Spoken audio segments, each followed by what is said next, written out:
Hello there, members of the Mindcrack server. This is Terrorontor, and today I would like to show you a pretty neat little invention. The Terroresque mob farm Mark IV, I believe. I've invented quite a couple of these in the past, and I think that this is probably the best I've done up to this point.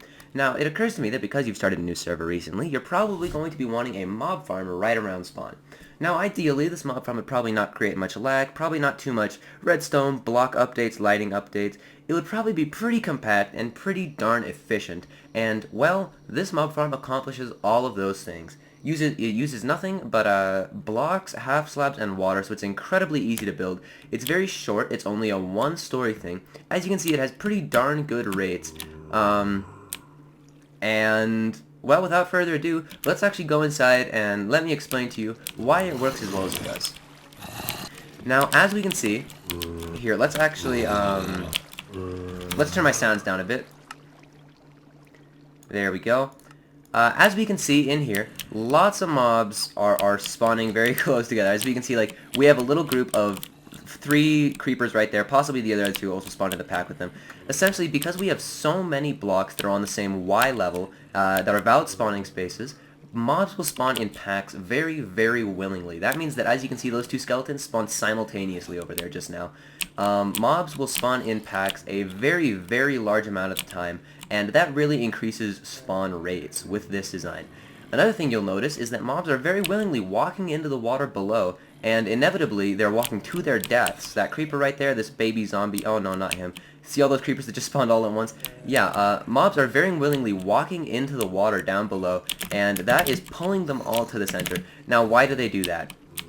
Well, it is a matter of the wander mechanic, which is the mob's AI that causes them to move around even when they're not tracking a player or a creeper. Even if it's not running from a cat, the mobs will still walk around at will. And how I believe that works is that they'll stand on their block, they'll say, okay, let's look around at a certain radius to other blocks we can reach. They will pick a block they can walk to, and then they will walk to that block, taking the most direct route. Well, mobs will willingly fall 3 blocks, so when a mob is standing on this platform, for example, and it's considering blocks it can walk to, up above here it only sees these couple of blocks, but down below, look at all these blocks it can walk to, and that is why the mobs will actually willingly fall down these holes, because there's a much better chance of them wanting to walk to a block down here than there is of them wanting to walk to a block on the same platform they spawned on. So, long story short, mobs will very willingly fall to their deaths, and they do it, they're just happy to do that. Now, that's all very neat, but this mob farm design really has one big selling point that I think you'll be very interested in. So let's look at that right now. So here we are in a super flat world that is 64 layers of glass, and because of that it's a pretty accurate representation of a Minecraft world, at least in terms of height from bedrock to the surface. And a nice thing about this mob farm, actually a really, really nice thing indeed, is that you can have it entirely underground.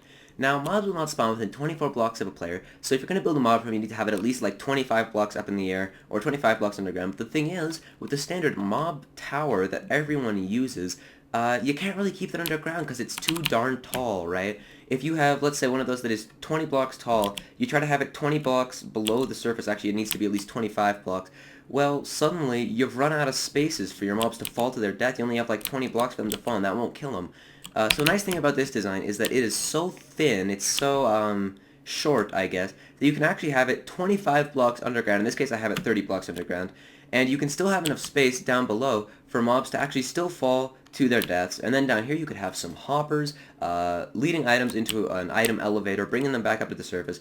So essentially, the really nice thing about this, the selling point of this mob farm, in my opinion, is that it is short enough that you can have it entirely underground, you can have it entirely invisible, because having a giant floating tower or flying saucer where mobs are spawning and then falling to their deaths is, well, let's be honest here, an enormous eyesore. So this is essentially a way of building an entirely invisible mob farm that you just have sitting under your map where no one can see it, although where it will still operate whenever anyone is running around up above.